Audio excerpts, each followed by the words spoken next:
Good morning, friends. I am Sandeep Nikam, Assistant Professor, Department of English, GMD Arts, BW Commerce and Science College, Sinnar, Nasik, Maharashtra. Today, I am going to deal with the poem called Goodbye Party for Miss Pushpa T.S. Friends, it's a great pleasure that I have got an opportunity to deliver a lecture through Sandan. Students, the poem Goodbye Party for Miss Pushpa T.S. is by Nizam Ezekiel. As we know that Nizam Ezekiel, being a Jewish, was born and brought up in Mumbai and lived many years in India. So he has observed Indian life very closely and keenly. And that is why we usually find his most of the poems are based on Indian situations, the experiences of Indian life, themes are Indian, and number of things which we can say that those poems are in Indian in terms of themes, characters, settings, and many more things. So today I have taken the poem Goodbye Party for Miss Pushpa T.S. There are some books of Nizam Ezekiel's credit, and there are some famous poems of Nizam Ezekiel. Those are Night of the Scorpion, Edinburgh Interlude Lightly, The Railway Clerk, Goodbye Party for Miss Pushpa T.S., and so on and so forth. Before commenting or discussing about the poem, let us read out the poem loudly. I am reading the poem loudly. Friends, our dear sister is departing for foreign in 2-3 days, and we are meeting today to wish her a bon voyage. You all are knowing, friends, what sweetness is in Miss Pushpa. I don't mean only external sweetness, but internal sweetness. Miss Pushpa is smiling and smiling even for no reason, but simply because she is feeling. Miss Pushpa is coming from very high family. Her father was renowned advocate in Balsar or Surat. I am not remembering now which place. Surat, yes, once only I stayed in Surat with family members of my uncle's very old friend. His wife was cooking very nicely. That was a long time ago. Coming back to Miss Pushpa, she is most popular lady with men also and ladies also. Whenever I asked her to do anything, she was saying, just now only I'll do it. Just now only I'll do it. That is showing good spirit, and I am always appreciating the good spirit. Pushpa Miss is never saying no. Whatever I or anybody is asking, she is always saying yes. And today she is going to improve her prospects. And we are wishing her bon voyage. Now I ask other speaker to speak, and afterwards Miss Pushpa will wind up or will do summing up. Friends, I have read the poem. As from the title of the poem, and after reading of the poem, you must have realized that the poem depicts a very common incident of Indian life. That when a person goes to a foreign country, foreign place, usually there is a kind of gathering. We give send-off or farewell to the people who goes to foreign. Now let us read out, let us listen the audio of the poem here. Friends, Our dear sister is departing for foreign in 2-3 days, and we are meeting today to wish her bon voyage. You are all knowing, friends, what sweetness is in Miss Pushpa. I don't mean only external sweetness, but internal sweetness. Miss Pushpa is smiling and smiling, even for no reason, but simply because she is feeling. Miss Pushpa is coming from very high family. Her father was renowned advocate in Balsar or Surat. I am not remembering now which place. Surat? Ah, yes. Once only I stayed in Surat with family members of my uncle's very old friend. His wife was cooking nicely. That was long time ago. Coming back to Miss Pushpa, she is most popular lady with men also and ladies also. Whenever I asked her to do anything, she was saying, just now only I will do it. That is showing good spirit. I am always appreciating the good spirit. Pushpa Miss is never saying no. Whatever I or anybody is asking, she is always saying yes. And today, she is going to improve her prospect and we are wishing her bon voyage. Now I ask other speakers to speak and afterwards, Miss Pushpa will do summing up.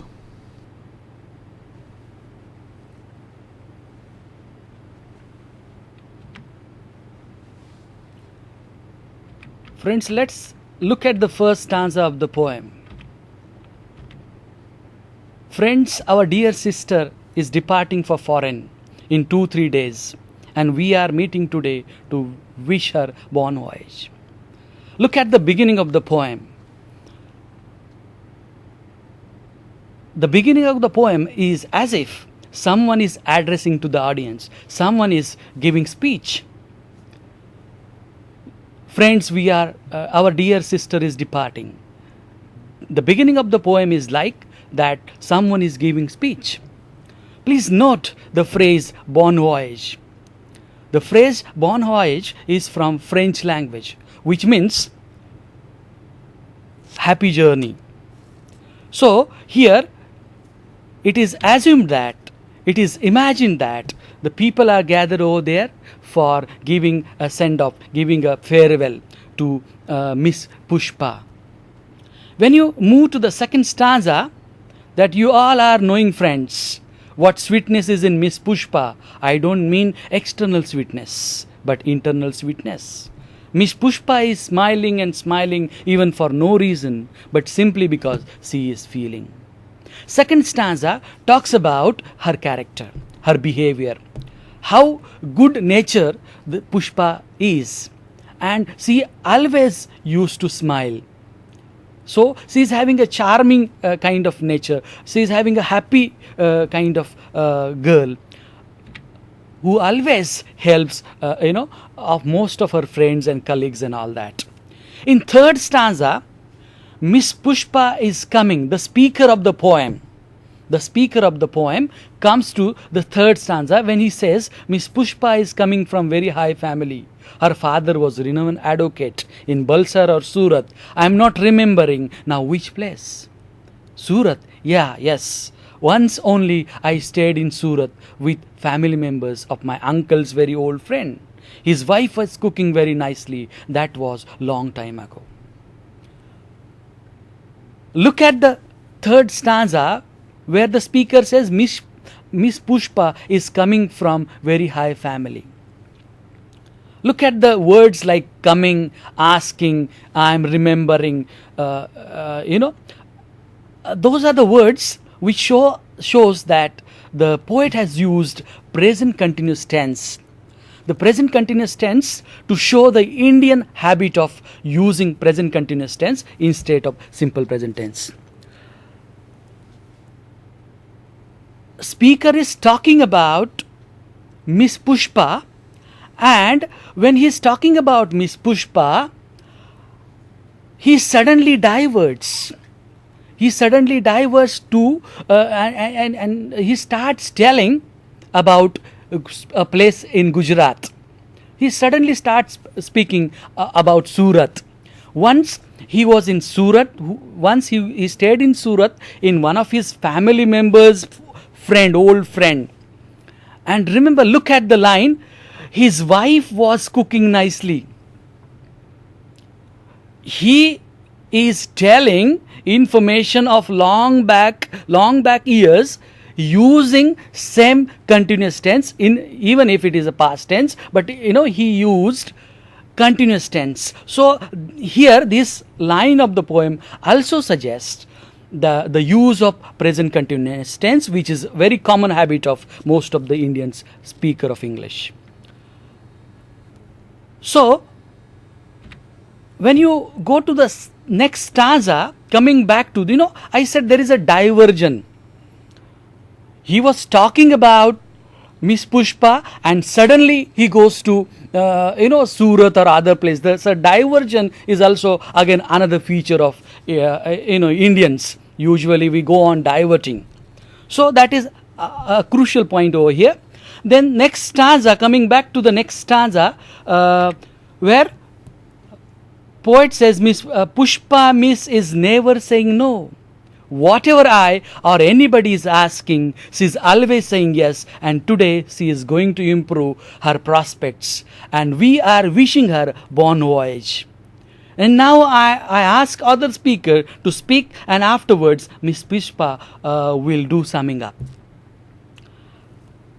Pushpa, the earlier stanza also talks about the character of Miss Pushpa. The same stanza continues her praise.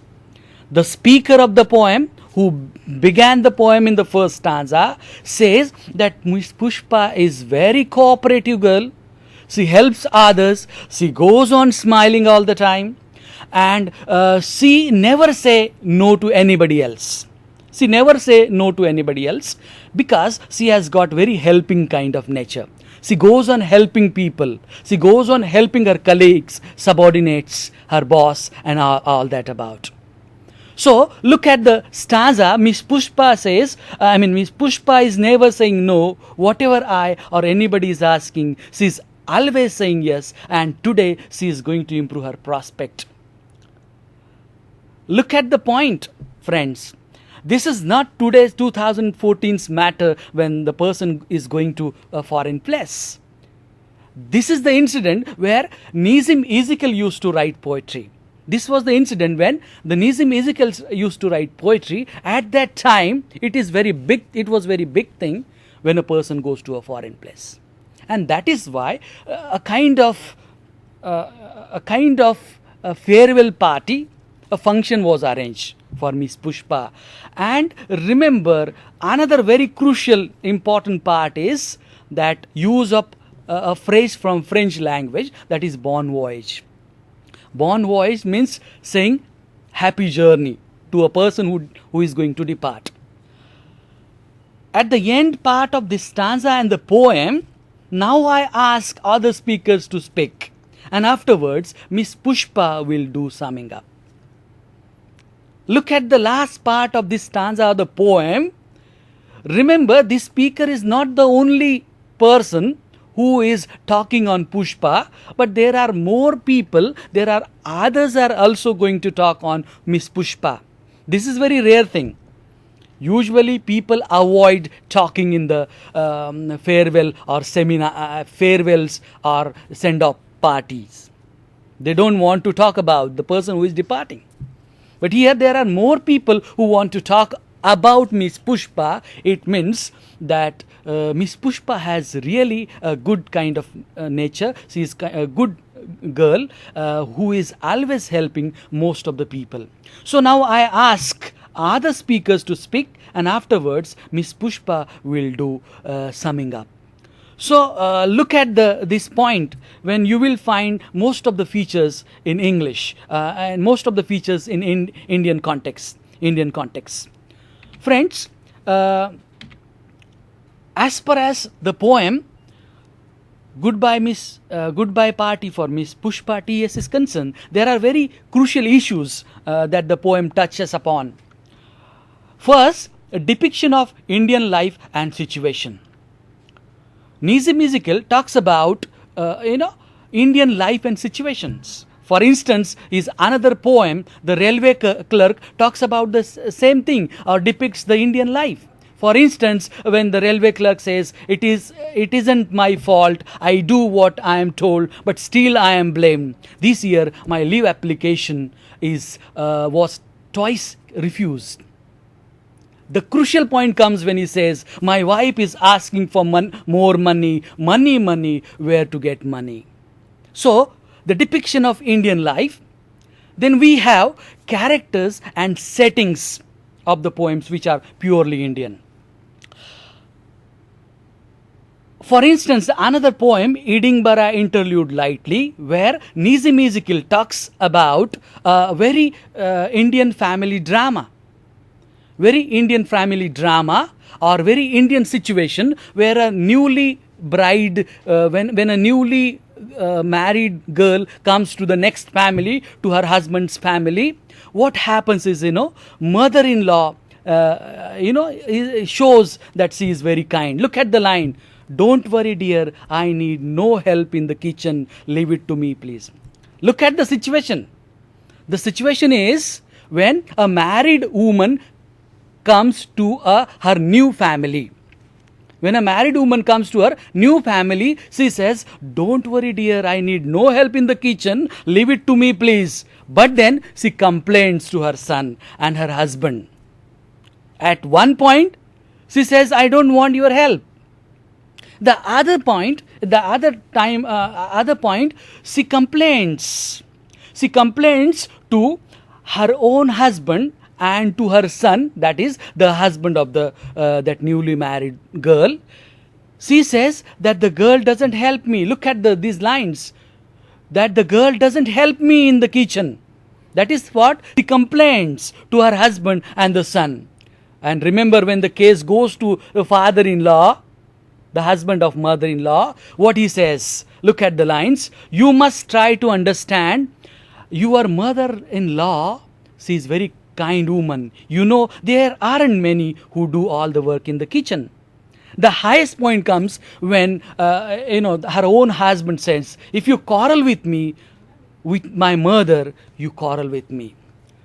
So, look at the situation, how, mother-in-law, husband, father-in-law blackmails the very newly married woman. So this is also an Indian feature usually find in Nizam musical. Another important crucial issue is use of present continuous tense instead of simple present tense. There are some examples you can find. You are all knowing, the second stanza, you are all knowing that ing, that is continuous tense, is used. Instead of that, one should have used you all know. Then Pushpa is smiling and smiling. Miss Pushpa is coming from very high family. Coming from. Usually we say comes from.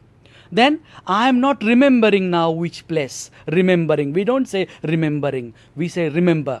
So continuous tense is used instead of simple present. Now the question is, thank you. Thank you.